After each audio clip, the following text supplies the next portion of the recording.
साल 2022 में the out of darkness नाम की एक ब्रिटिश फिल्म रिलीज की गई। इस फिल्म को एक स्कॉटिश डायरेक्टर एंड्रू कमिंग ने डायरेक्ट किया। फिल्म की कहानी स्टोन एज यानी पाषाण काल की है, जब मानव जाति विकसित हो रही थी। पत्थरों से बने औजार, लकड़ी के भाले और आग ही उनकी सबसे उन्नत टेक्नोलॉजी थी। इंसानों के लिए ये सबसे कठिन दौर रहा, क्योंकि खाने की तलाश में और शिकार के लिए वो इधर उधर भटकते रहते थे। खेतीबाड़ी करना या खाने को बचा के रखना यह अभी तक उन्होंने नहीं सीखा था, ना ही बड़े बड़े कबीलों में रहना। तो ये कहानी उस समय के लोगों की है, एक परिवार की जो स्कॉटलैंड के पहाड़ों में खाने की तलाश में भटकते रहते हैं और फिर उनका सामना एक खतरनाक चीज से हुआ। ये पूरी कहानी हम इस वीडियो में देखेंगे, तो अंत तक जुड़े रहिए। फिल्म की कहानी शुरू होती है तो हमें 45,000 साल पहले की दुनिया दिखाई जाती है। पहाड़ों में हम एक परिवार को देखते हैं। ये रात का समय है, इन्होंने आग जलाई है। हर दिन इन्हें खाने के लिए संघर्ष करना पड़ता है और बदकिस्मती से पिछले कुछ दिनों से तो इन्हें कोई शिकार मिला ही नहीं। इस फिल्म के लिए खास भाषा बनाई गई है। शायद यही वो शुरुआती भाषा थी जो इंसानों ने एक दूसरे को समझने और समझाने के लिए बनाई थी। तो पूरी फिल्म सबटाइटल के साथ देखनी पड़ती है। खैर, ये जो परिवार था इसमें 6 लोग थे। एक बुजुर्ग जिसका नाम ओडेल था, फिर इसके 2 बेटे, बड़े बेटे का नाम एडम था और छोटे का लेन। एडम के पास बाला होता, इसका मतलब कि वही इनका लीडर था और वही इनकी अगुवाई करता था। ईव नाम की एक औरत जो कि कह सकते हैं एडम की पत्नी थी, क्योंकि ये एक ऐसा समय है जहाँ रिश्तों के कोई मायने नहीं। ईव ने एक लड़के को जन्म दिया था जिसका नाम हेरॉन है और इस हिसाब से वो एडम का बेटा हुआ। और ये भी हो सकता है कि हेरॉन की माँ कोई और थी जो शायद मर गई। फिल्म में ज्यादा जानकारी नहीं, बस बातों से ऐसा लगता है इन 5 लोगों का आपस में कोई ना कोई खूनी रिश्ता जरूर था। मगर बिया नाम की एक लड़की भी इनके साथ थी जो इन्हें कहीं मिली थी, एक भटकती हुई लड़की जिसका परिवार शायद मर गया। इसलिए बिया को ये लोग ज्यादा पसंद नहीं करते थे और खाना भी सबसे आखिर में उसे मिलता था। मगर फिर भी एडम के छोटे भाई लेन को वो पसंद थी, क्योंकि वो एक औरत थी। खैर, उस समय के इंसानों का दिमाग कमजोर था, इसलिए वो प्यार जैसी चीजों को नहीं समझते थे। शिकार करना ही उनकी जिंदगी का सबसे बड़ा मकसद था। इन दिनों ई प्रेग्नेंट थी और खाना ना मिलने की वजह से वो बहुत तकलीफ में थी। तो उस रात हेरॉन उससे कहता है कि मुझे कहानी सुनाए, जिस पर ईव गुस्सा करती है। तो एडम उसे कहता है कि मेरे बेटे को कहानी सुननी है। वैसे इसमें कोई शक नहीं कि इंसान हमेशा से ही उत्सुक रहा है, मगर समस्या ये है कि इंसान कहानियां तभी बना और सुना सकता है जब उसने कुछ देखा हो, कुछ सुना हो। और इन लोगों ने अपने अलावा ज्यादा किसी को नहीं देखा था, इसलिए ये हमेशा अपने बारे में ही कहानियां सुनाते। यह ऐसा समय था जहां इंसान एक दूसरे से बहुत दूर दूर रहते थे और कभी कभी तो वो अपनी पूरी जिंदगी में और इंसानों से मिल ही नहीं पाते थे। ईव तकलीफ में बहुत थी, कहती है कि एडम हमें एक ऐसी जगह ले जाएगा जहां जानवरों का झुंड होगा, एक गर्म गुफा होगी जहां हम चैन से रह सके। बूढ़े ऑडल को शायद ईव की ये बातें पसंद नहीं आती, इसलिए वो खुद हेरॉन को एक कहानी सुनाता है जो कि असल में उन्हीं की कहानी थी। वो कहता है कि कुछ इंसान थे जो मौसमों के साथ जगह बदलते थे और जिससे उन्हें शिकार भी मिलता, मगर फिर उन्हें शिकार मिलना बंद हो गया। इसलिए वो दक्षिण में गए और वहां भी कुछ नहीं था। पानी के रास्ते लहरों को चीरते हुए उन्होंने एक ऐसी जमीन पर कदम रखा जहां के पहाड़ों में गर्म गुफाएं हैं। जमीन खाना उगाती है और शिकार के लिए जानवरों के झुंड है। जब वो लोग उस जगह पहुंचे, पता चला कि वहां कुछ नहीं है, खाना नहीं, सिर्फ हवाएं चलती है। तब एडम उस पर गुस्सा करता है क्योंकि इन्हें लाने वाला वही था।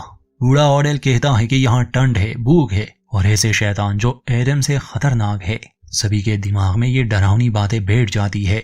एडम इस जगह के बारे में कुछ तो जानता था, उसकी बचपन की यादें थी जो फिल्म के अंत में हम जान जाएंगे। अगले दिन ये लोग पहाड़ों की तरफ अपना सफर शुरू करते हैं क्योंकि इन्हें गुफाओं में रहने जाना था। अभी तक इन्हें कोई शिकार नहीं मिला था, जिस वजह से भूख इन पर हावी हो रही थी और इस जगह का डर भी। खाने की तलाश में जब एडम और लेना आसपास के इलाके में घूम रहे थे तो उन्हें वहां एक जानवर की हड्डी और खून मिला। ये एक मेमथ था, मगर मांस नहीं था, जैसे किसी ने पूरे मांस को खा लिया हो। लेन पूछता है कि क्या ये किसी शिकारी जानवर का काम हो सकता है। एडम अपने भाई को सलाह देता है कि वो इस बारे में बात नहीं करेगा, इससे बाकी लोग घबरा जाएंगे कि यहाँ कोई शिकारी जानवर है। रात को इन्हें एक अजीब सी आवाज भी सुनाई दी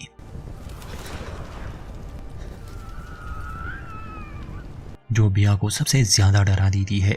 अगले दिन कोहरे में कुछ समय के लिए हेरॉन खो जाता है, मगर खुशकिस्मती से वो उन्हें मिल गया। एडम उसे डांटता है कि वो इधर उधर ना भटकता रहे। अब इनके रास्ते में एक घना जंगल आने वाला था। इसका मतलब कि सामने के पहाड़ों तक पहुंचने के लिए इन्हें घूम कर जाना होगा। ये लोग पहले से ही काफी भूखे थे, कमजोर थे। लेन अपने भाई से कहता है कि औरतें इतना लंबा सफर नहीं तय कर पाएंगी, वो मर जाएंगी। मगर एडम को उस चीज का डर सताने लगा जिसने जानवर का वो हाल किया था। शायद वो कोई दानव हो, कोई राक्षस, और इसमें कोई शक नहीं कि वो जंगल में रहता है, इसलिए वो जंगल के रास्ते नहीं जाना चाहता था। रात बिताने के लिए ये रुकते हैं। बिया को नींद नहीं आ रही थी तो वो थोड़ा दूर चली जाती है, जहां एडम उसके पास आकर उस पर अपना हक जताने लगा कि वो उसकी जरूरतें पूरी करने के लिए है। और तभी वो दूर एक अजीब से जानवर को देख लेते हैं। दोनों ही घबरा गए। जहां इन्होंने आग जलाई थी सभी वहां चौकन्ना खड़े हो जाते हैं। मगर तभी हेरोन यानी कि एडम के बेटे को खींच लिया जाता है। अंधेरा था इसलिए उन्हें कुछ नजर नहीं आता। बाला लिए एडम अपने बेटे को बचाने के लिए जाना चाहता था, मगर बाकी सब खासकर लेन उसे रोकता है कि अगर तुम गए हम सब मारे जाएंगे और मैं ये अकेले नहीं कर सकता, तुम उसे नहीं बचा सकते। वो दानव उसे ले गया। वो बहुत शक्तिशाली है। ना चाहते हुए एडम को रुकना पड़ा। ये लोग सुबह होने का इंतजार करते हैं और फिर एडम हेरोन की तलाश में निकल जाता है। वो एक माहिर शिकारी था इसलिए वो निशानों का पीछा करता है।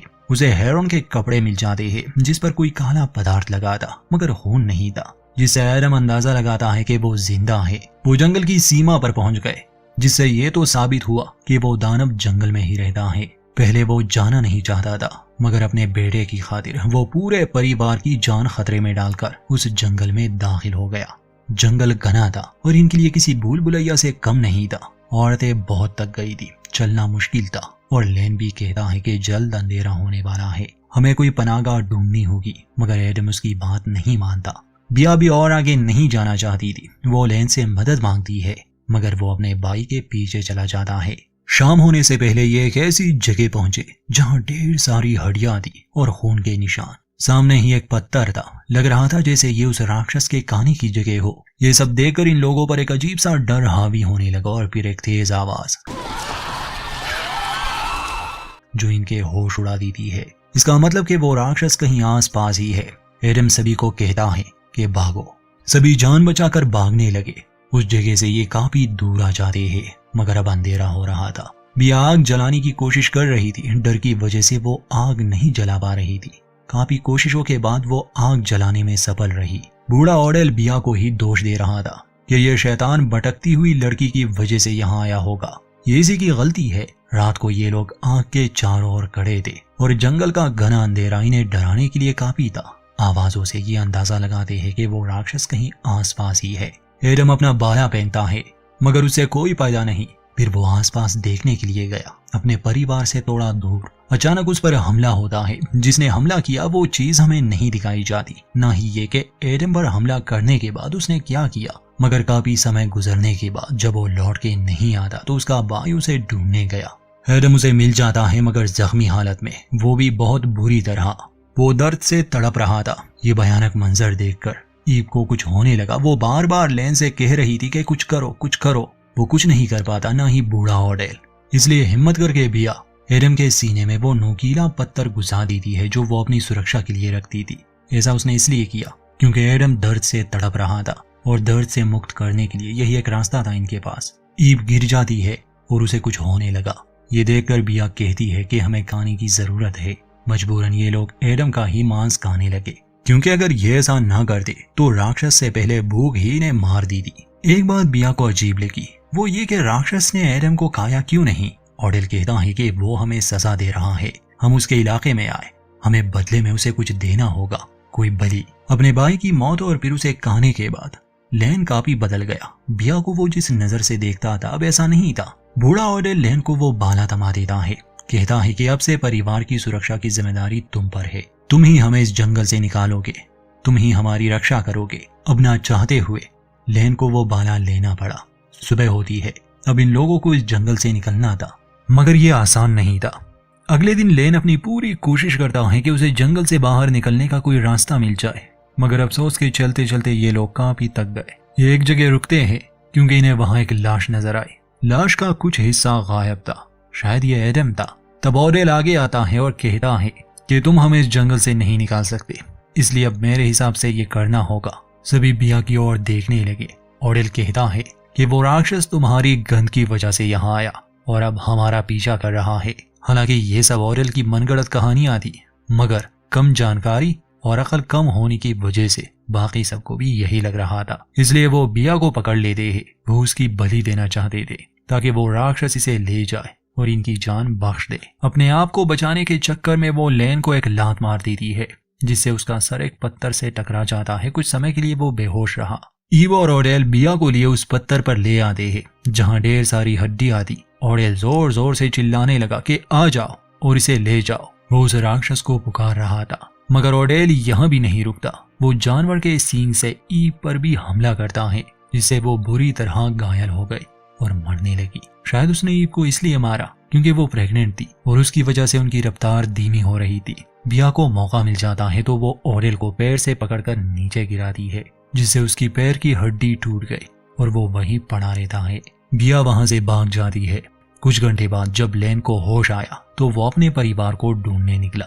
जंगल में कोहरे की वजह से उसे कुछ सही से नजर नहीं आ रहा था, मगर काफी ढूंढने पर उसे दूर जमीन पर पड़ा ओरेल नजर आया। अब इससे पहले कि वो उसके करीब पहुंचता, लेन उसे रोकती है और चुप रहने का इशारा करती है, क्योंकि उसने आसपास उस राक्षस को देख लिया था। वो राक्षस पहले तो ईव की लाश को ले जाता है, जो ओरेल ने खुद भी देखा, और फिर वो ओरेल के सामने खड़ा हो जाता है। कुछ देर में ओरेल की भी मौत हो गई।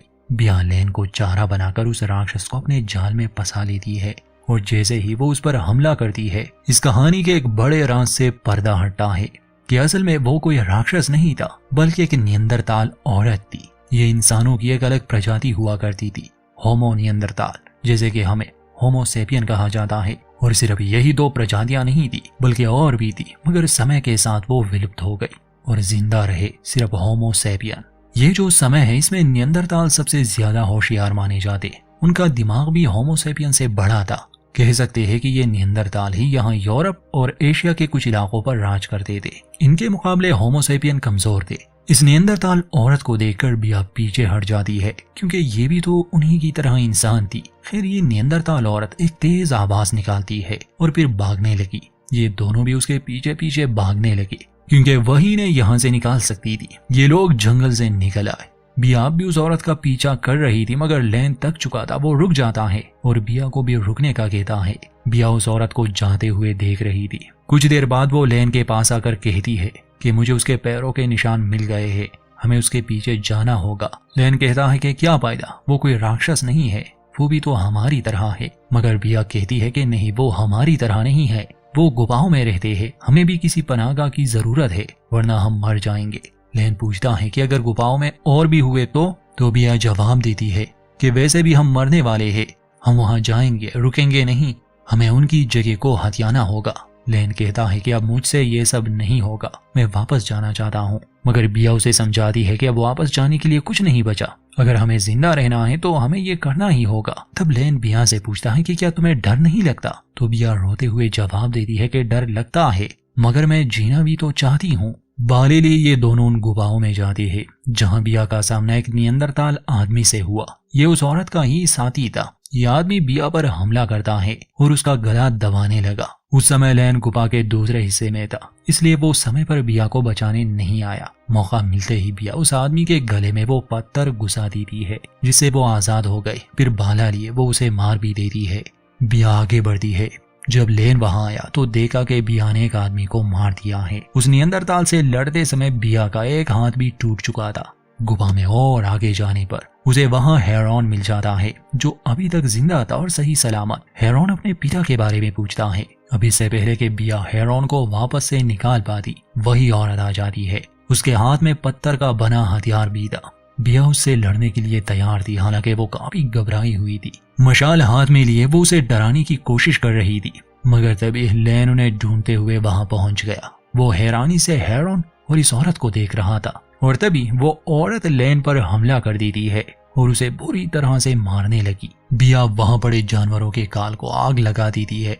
ऊपर की तरफ एक छोटा सा रास्ता था, इसलिए हेरोन को लिए वो वहां से निकलने लगी। वो नियंदरताल औरत भी इनका पीछा करती है। ये दोनों बाहर निकले तो वो भी बाहर आना चाहती थी, तो वो हेरोन से मदद मांगती है, मतलब कि वो बात कर सकती थी। ये देखकर बिया को बहुत हैरानी हुई। हेरोन उसकी मदद करना चाहता था, मगर एक पत्थर से बिया उस औरत का सर फोड़ देती है, उसे खत्म कर देती है। हेरोन चिल्लाता है बिया पर, गुस्सा करता है, उससे लड़ता है कि ये तुमने क्या कर दिया। उस औरत ने मुझे बचाया था, मुझे खाना दिया था जब हम भूख से मर रहे थे, तुमने उसे मार दिया, तुम एक राक्षस हो। यह उसे शांत करती है और कहती है कि इन हैवानों ने तुम्हारे पिता को मारा, बल्कि सबको मारा। तो हेरोन गुस्से में कहता है कि वो हैवान नहीं थे, वो हमारी तरह ही थे। बाद में जब बिया उन गुफाओं में जाती है तो देखती है कि ये लोग वाकई काफी अक्लमंद थे। ये खाने को जमा कर देते, दीवारों पर चिन्ह बना देते, और हेरोन को असल में इन्होंने बचाया था क्योंकि इन्हें पता था कि भूख से ये लोग मर जाएंगे। शायद ये बाकियों को भी बचा पाते, पर इन्हें डर था कि कहीं वो इन्हें मार ना दे। ये लोग ईव की लाश को ले आए थे और उसे वहां बड़े सम्मान के साथ रखा था क्योंकि वो समझते थे कि ये मां बनने वाली थी। फिल्म के अंत में हमें बिया की आवाज सुनाई जाती है, जो अब इन्हीं गुफाओं में रहने लगी थी हेरोन के साथ। वो कहानी सुनाती है कि कैसे एक भटकी हुई लड़की एक घर की तलाश में इस जगह आई, उसने राक्षसों को खत्म किया और गुफाओं में रहने लगी। ये उन शुरुआती मनुष्यों में से थी। यहीं पर इस फिल्म का अंत होता है। दोस्तों, ये फिल्म हमें दिखाती है कि कैसे उस दौर के इंसानों को कितने मुश्किलों का सामना करना पड़ता था और कितने चुनौतियों के बाद भी होमो सेपियन अपनी विरासत को बचाने में सक्षम रहे क्योंकि उनमें जिंदा रहने की एक काबिलियत थी। इस फिल्म का नाम पहले द ओरिजिन रखा गया था, बाद में बदल दिया गया। इसके अलावा कुछ लोगों का मानना है कि ये फिल्म प्लेटो की एलेगोरी ऑफ द केव वाली थ्योरी को रिप्रेजेंट करती है, मतलब अंधेरे से निकलकर रोशनी में चीजों को देखना, एक नई दुनिया को देखना और समझना। अगर आप इवोल्यूशन और मानव इतिहास में दिलचस्पी रखते हैं तो ये फिल्म देखने के लिए अच्छी है, मगर चूंकि ये मैच्योर ऑडियंस के लिए बनाई गई है और इसमें कुछ ऐसे सीन है जो आप फैमिली के साथ नहीं देख सकते, तो अकेले ही देखना। उम्मीद है हमारी ये एक्सप्लेनेशन आपको पसंद आई होगी, तो लाइक करें, अपनी राय दें और सब्सक्राइब नहीं किया तो कर दे।